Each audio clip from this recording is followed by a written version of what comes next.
কোনো অসহায় গরিব লোককে হুট করে যখন অনেকগুলো টাকা দেয় তখন তার অনুভূতিটা কিরকম হয় দেখেন। তো সে খুলে দেখছে এখানে কি,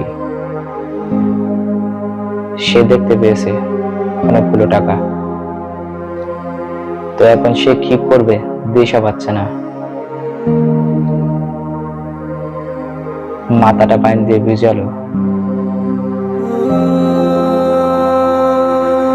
সে মনে হয় একটা দোকানে গেছে,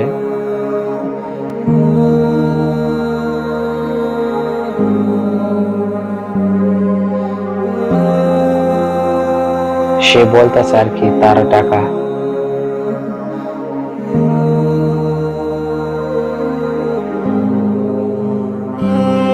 তো সে টাকা দিয়ে সে প্রথমে খাবার কিনে খাচ্ছে।